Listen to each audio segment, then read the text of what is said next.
Michael D. Williams became the 8th president of Faulkner University, located in Montgomery, Alabama in 2015. His professional career began with jobs at Martin Marietta Aerospace. His first entry into higher education began at Ohio Valley University, in Enrollment, where he served as director of admissions. He then returned to his alma mater, Harding University, where he served for 28 years in a variety of roles before coming to Faulkner University. At Harding, Williams served as Director of Admissions, Assistant Vice President of Enrollment Services, and Vice President of Advancement. I asked Mike if he would be willing to talk about the challenges of gender equity within today's enrollment landscape.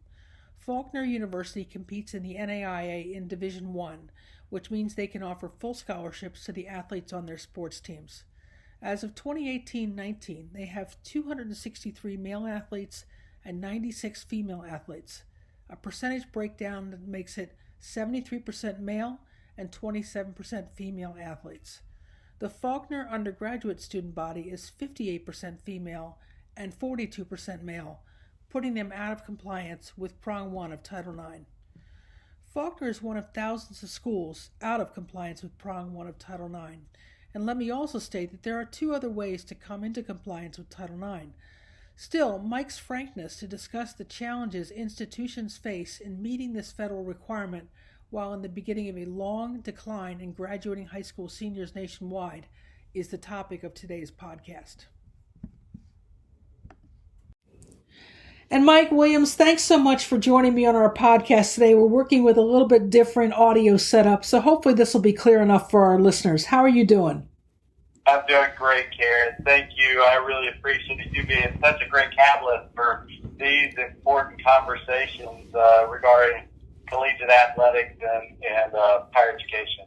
So you just said something to me that really sort of will set us off. Why don't you, if you don't mind repeating what you just said to me?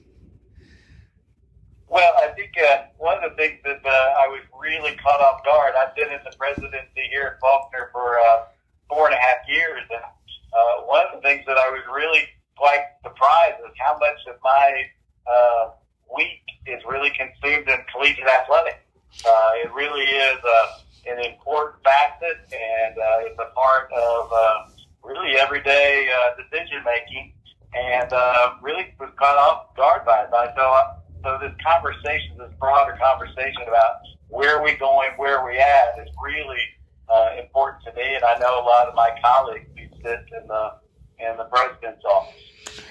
Well, let's talk a little bit about Faulkner. Tell us about the demographics, where you draw students from, what percentage of your population on campus are athletes, and those kinds of things. Yeah, we're total enrollment is about 3,400, but that's traditional, that's adult education, that's our law school, everything. We have about 1,500 undergrads, and we are an NAIA school in athletics, and about 46% of our undergraduate population participate in intercollegiate athletics. And so it's an important cohort in our institution. Right. And you have about 15 sports. Do I have that right? Yes. Okay. Correct. Okay. And you and I talked about your Equity in Athletics Disclosure Act. And for some folks who don't know what this is an annual report that the Department of Education requires every school, 2-year and 4-year across the country, to file that indicates their participation ratios, their revenues and expenses, the coaching situation with regarding to full-time and part-time coaches. They even get into gender a little bit. And it looks like you've got on your EADA, you've got the following sports. So you've got baseball for men, basketball for men and women, football for men, golf for men and women, soccer for men and women, softball for women, and volleyball for women. And that gives you about 263 participants on the men's side and 98 on the women's side. And when the EADA looks at your full-time enrollment undergraduate, you guys have cited that you have about 1,742 full-time undergraduates. So, but the unique part about that is while you have a lot of men on the athletic side, you actually have more women on the student side. So talk a little bit about that. Well, I think, obviously we're trying to think about how we position the institution, and there's been a great commitment to the institution for a long time to engage in intercollegiate athletics. We feel like it's an important part of the development of the students that attend here. And I think we've really tried to create a sense of equity. But one of the things that's really perplexing to us as we think about going forward, and it really throws ratios, is football. Just because the numbers, that really does create some inequalities as it relates to the total number of student athletes.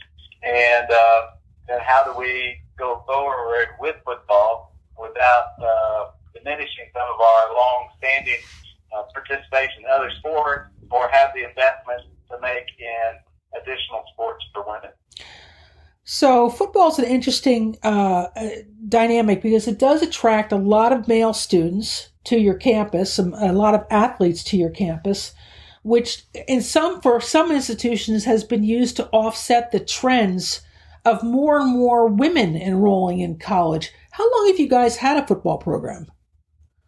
This is, I think, our 14th year in football, and that was absolutely one of the considerations of that. The administration at the time was really attracting more male students, and it was a very much a strategic enrollment decision. Although we are in Alabama, football is in the South. There's just no ifs, ands, or buts. It is what it is, and football is a powerful cultural part of the community. So you have 126 on your football team as of last year, and you have 39 men on your soccer team and 29 women on your women's soccer team. Again, two larger sports, and then you've got another large sport, which is baseball, another 70. So again, It seems like you've really done a great job of attracting men to your campus who want to play sports. So I guess the question would be, going forward, knowing the demographic shifts that are occurring, knowing the financial challenge of investing in athletics and the rising costs and expenses around that, I'm not sure what your travel budgets look like in the NAIA, but there's a lot of headwinds coming forward to you. And what do you and your colleagues in your conference, what do you think about all this? I think there is a lot of anxiety. A lot of anxiety. And just in the last month, I can't tell you how many conversations that I've had that relate to that anxiety, as schools have itchy feet about conference alignment. They're concerned about growing travel budgets. They do see a ceiling, because many of us who have pretty robust athletic programs, to be honest with you, part of that mix to have 70 baseball players is also a JV team. Right. Yeah, that's a great opportunity for student participation in JV. But the reality is that many of those baseball players find out really quickly that to participate in NAIA, and we're a top 10 baseball program in the country in NAIA, they probably won't touch the field, and they get that sense pretty quickly. And so, I think there's the thought that we're going to grow it is just a pipe dream, and the reality is it's the sustainability, even at our current levels, are really kind of pushing it. We're actually pulling back our football program, not because it really makes great financial sense, but it's just culturally we need to pull off the gas pedal on it. It's just really too hot. So give us a couple of examples of the things you might be pulling back on. Well, I think so. Yeah, 127 football players. That means that there's a number of football players that aren't going to touch the field. Right. Now, number 127 ranked player on the Faulkner team, he believes he's going to be all conference. So, I think there's an ethical dilemma there that says also that we're going to try to create opportunity and participation, but we also have to, be realistic with our student athletes as far as their opportunities to participate, and how that plays out if you have a student athlete who comes and maybe you're very transparent about his ability, that he'll probably be in a JV type team, but does he have ears to hear? And if once he hits that wall that recognizes, wow, the level of competition here is much higher than I expected and much higher than I can perform at. Now what do I do? Do I stay involved and enrolled at Faulkner University and get my degree? Am I suddenly looking for another option athletically? And, all the tension and anxiety that puts in that, for us, we'd like to reduce some of that. But at the same time, we, like every other college in America, are using athletics strategically to advance our purpose. And as we pull back, there are some implications for that, especially on the financial side. Now, Faulkner is an NAIA Division I institution. Do you have all of your programs competing at the Division I level, or do you have some at Division II, et cetera, et cetera? They're all at Division I. Okay. So there's a financial commitment there. Yeah. The NAIA is in the process of actually merging D2 and D1 together. And it's part of this really sustainability going forward, is trying to meld those two institutions together, makes them compromise as far as number of scholarships per sport and things like that. Basketball has been at least the first time where we're trying to merge those together. Right. And that will go into effect next year. One of the things that some programs have been able to do over the years to offset the numbers in football is to add rowing on the women's side. I don't suspect you have a river anywhere nearby, do you? Well, we actually do have a river nearby, but I don't know we would compete against in row. Right. Right. Who else has that's always one of the dilemmas. People would love to add different sports, but who do you compete against? Yeah, and I think I've listened to some of your other conversations with our higher ed leaders and talking about, for instance, the lacrosse. Well, lacrosse is mushrooming around the country, but it's slow to pick up in the South. And, as it grows in the high schools and the colleges, I think that creates another opportunity. But right now, if we offered lacrosse, we'd be a conference of one. Yeah, that gets boring after a while, I would think. Yeah.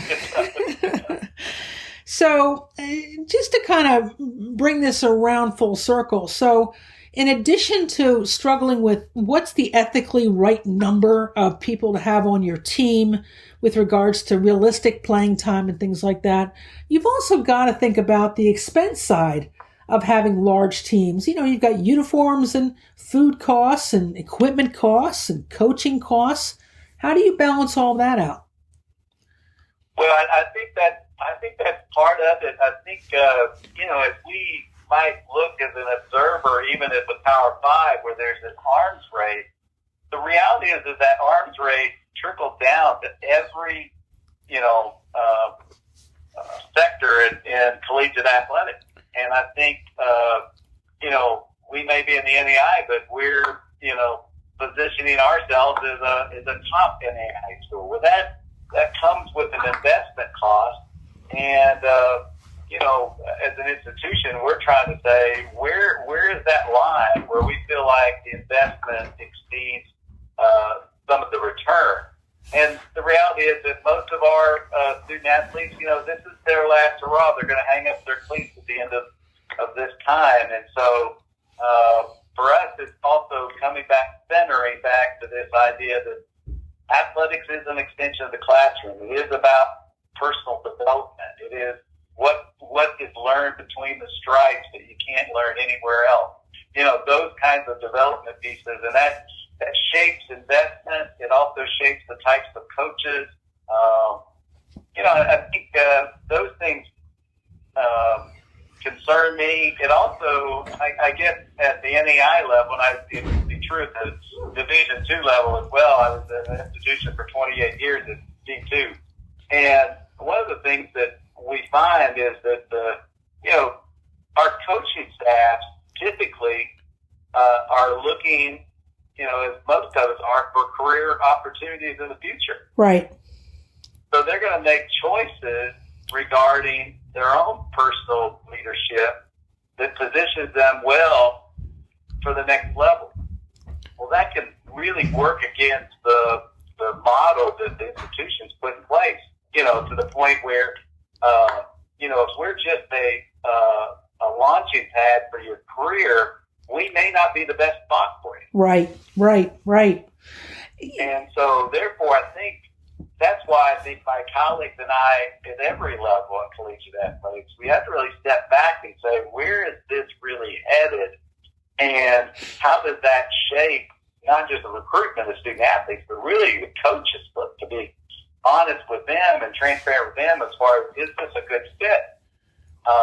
We had a coaching change in football 2 years ago. And here we are at an NAIA school, and we had over 100 unsolicited applicants for the head coaching job. Wow. And I mean, these were coordinators at mid-majors and D2 schools all over the country. These were not high school coaches thinking, well, I'll go coach at college. These were already existing coordinators. And so they're looking at Faulkner as, wow, that's a chance to be a head coach. And we realize we're not the last stop. Right. Well, if I have a head coach who views us purely as a link in the chain, he may make choices regarding student recruitment efforts that really are outside of where we want to go initially. Right. And not only that, coaches, many of them are very entrepreneurial. So they may start other ways of raising revenue for their program or raising money to cover expenses that may not be consistent with what, Faulkner wants to do, camps and clinics, but also, they have the whole industry of how you travel with your team. Do you travel in vans versus buses versus charter airplanes? I mean, a coach could have a very different idea of how that should all go. Yeah. And I think probably the thing that's probably been most perplexing to me, just watching it in a real close way here in my work as the president, but even before, is this is really transfer in athletics. Okay. And so, so a student attends an institution at a division higher, and for whatever reason, then makes the choice to either can't compete or, for a number of reasons, is no longer eligible to compete. Right. And they drop on the division.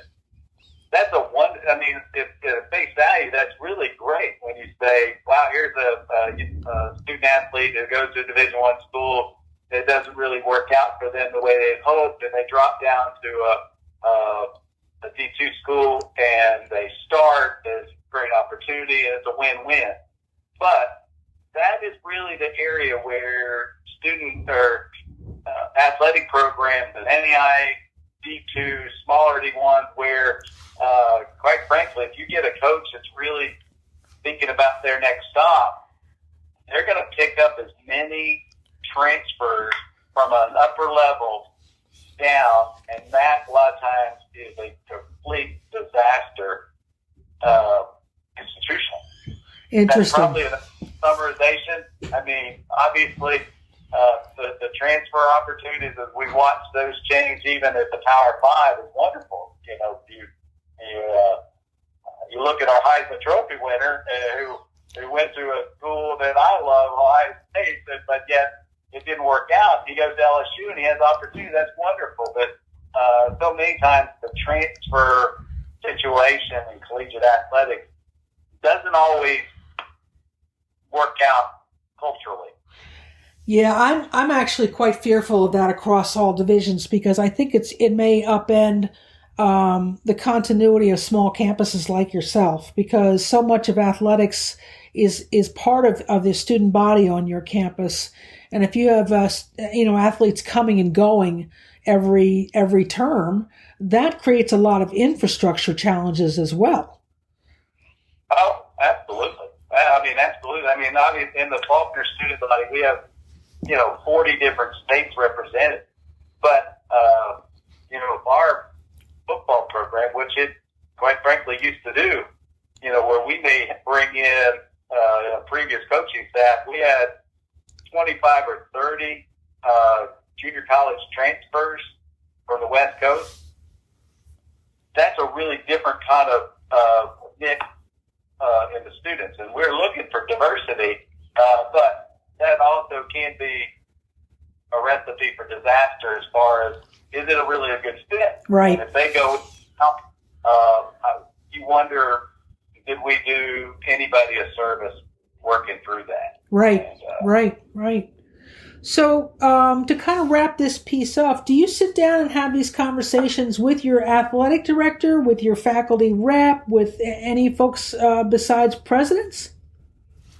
Well, I think, to be honest with you, we started the conversation, I was shocked at really how much of my life now really is thinking about collegiate athletics. And so we've actually been, elevating the conversation, not just between the president and the athletic directors, but really to be thinking at the cabinet level. These are much more strategic decisions. They have implications in academic mission and co-curricular and just culture. And so we're actually thinking about it at the cabinet level of the institution. Very interesting. Well, maybe we'll come back together again in a few months, and maybe you can share with us some of your strategies that you're thinking. Because as I said to you in person, I think this is one of those situations where this is going to come sneaking up on people really fast, and their bottom lines are going to be absolutely affected by it. Absolutely. Well, and as you mentioned, we see really a contraction of the higher education market as a whole. There is a tendency to look at athletics as, this Hail Mary kind of path. And I don't think it is. I think, I was a Division II athlete in college. I love collegiate athletics. I think it offers so much to the whole university experience, but it is not a Hail Mary to save the small private institutions of America. Right. There's implications for that across the board that I think need to be, decisions that need to be very intentional, well thought out, and missional in perspective. Exactly. And that was Dr. Mike Williams, president of Faulkner University in Montgomery, Alabama. A few weeks ago, you had the chance to hear from Carol Cartwright, a former two-time college president at the NCAA Division I level, about her roles and responsibilities on campus, particularly with the Board of Trustees. As part of that conversation, I also asked Carol about her role on the Knight Commission as co-chair, as she has been the co-chair for quite a number of years. I wanted her to tell the audience a little bit more about what her roles and responsibilities are and how the Knight Commission is trying to have an impact on college athletics. Yeah, exactly. No surprises. So shifting a little bit to a new role, well, a relatively new role that you've had in the last 8, 9, 10 years with the Knight Commission on Intercollegiate Athletics. You've been involved for a long time as a member of the board, and I think this is your 5th year or 6th year as co-chair. Is that correct, of the Knight Commission? Yes, I think so. I think it was about in 2014, along about in there, that I became the co-chair. But I've been on the commission since 2001. Wow. And for those who don't know, the Knight Commission's been around since the late 80s, early 90s, and was founded by a group of presidents that felt they needed to come together and understand what was happening to college sports at that time, mostly Division I information, Division I situations, And the Knight Commission has continued to play an important role in advocating for certain areas. And Carol, I'm going to let you talk about what those advocacy points are. Right. The initial Knight Commission was in the late 80s, and it really resulted in the restructuring of the NCAA around a new form of governance with presidents more involved. And then it was disbanded. And about 10 years later, the Knight Foundation, who had supported the development of the commission, said, did our work matter? Let's reconvene, add some new members, and take a look at whether or not we made a difference. Certainly, I think since then, the commission can stand proudly around the difference that it has made. There's a strong legacy of promoting reforms that put a priority on the education and success of student athletes. For example, it was the Knight Commission that recommended institutions had to be on track to graduate at least 50% of the athletes on a team in order to be eligible for postseason play. That's now an NCAA rule, but that came from the Knight Commission. The Knight Commission also was successful in getting the NCAA to change the basketball revenue distribution formula to reward academic outcomes as well as athletics outcomes. So the commission continues. Sorry? I was just going to add, that's not insignificant money to institutions. I mean, that could be several $100,000 up to a couple of $1 million additional funds that come in for that support. That's correct. As you project it out over the next couple of decades, it's significant. And it was done without taking anything away from the variables in the formula. It was done by directing new money toward the academic priorities.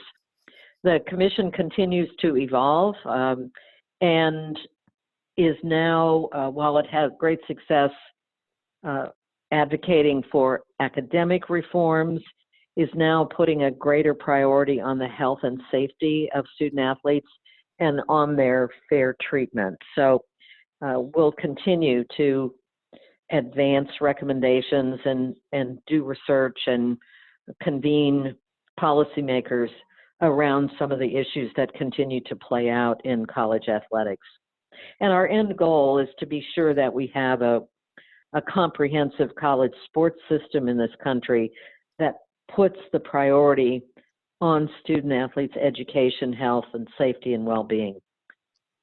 That's our big goal. And that is a big goal. All the clamoring right now is around names, images, and likenesses. And many folks, even just this month, have requested that the federal government get involved with regulating some of these issues across state lines. Where does the Knight Commission come down on this?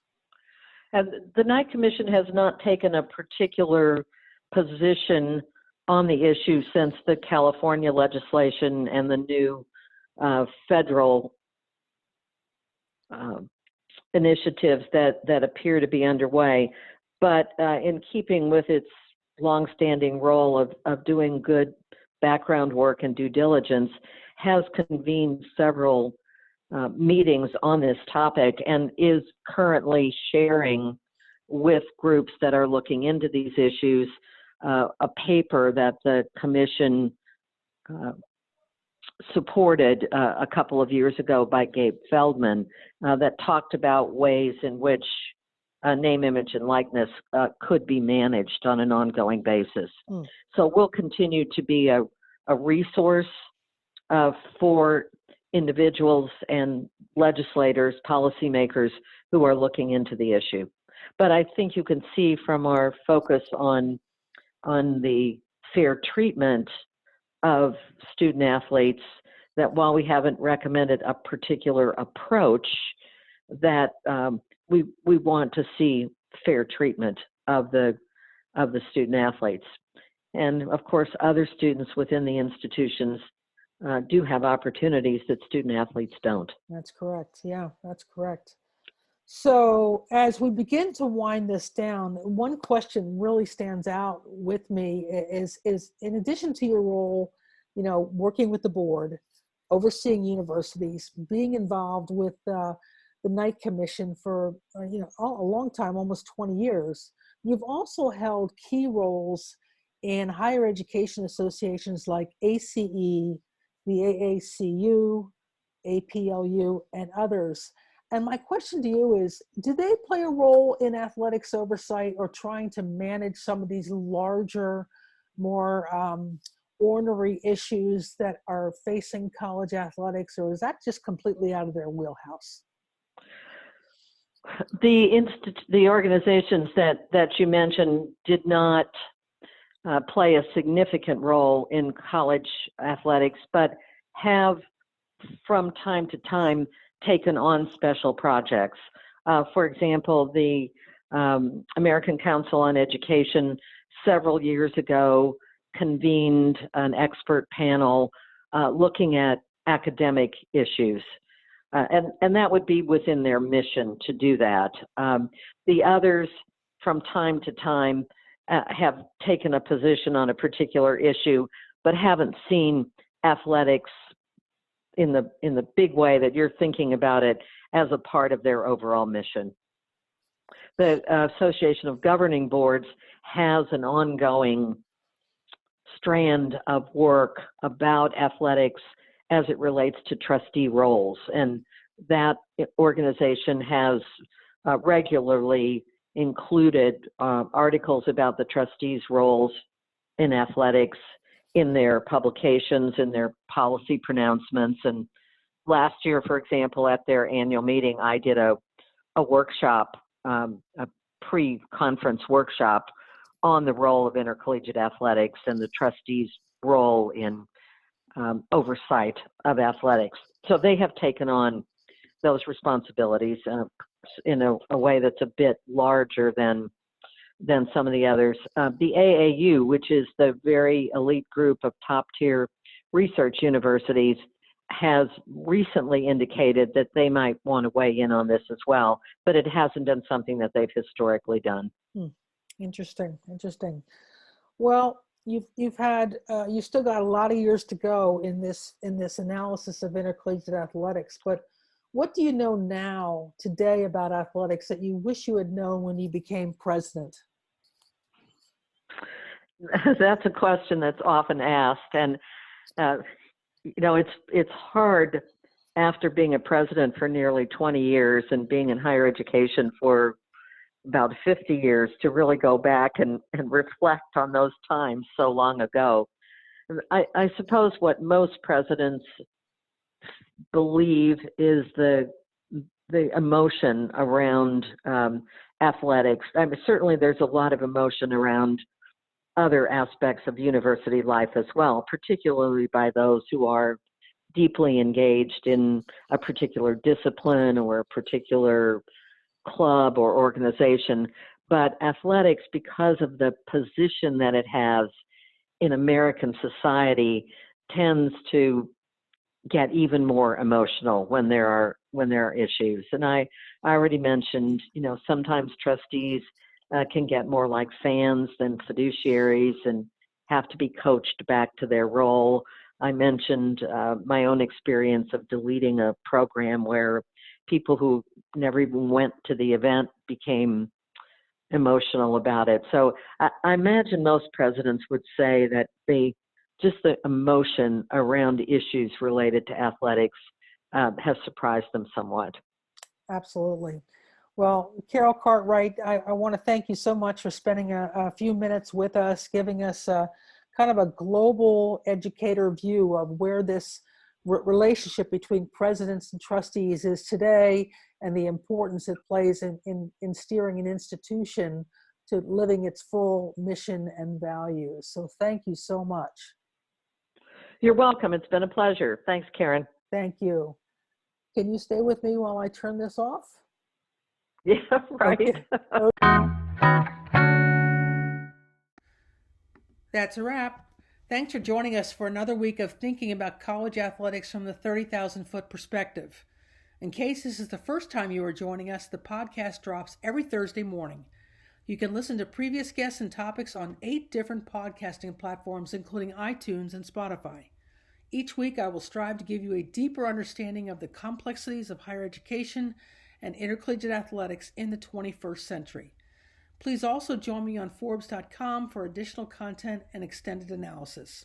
Have a great week.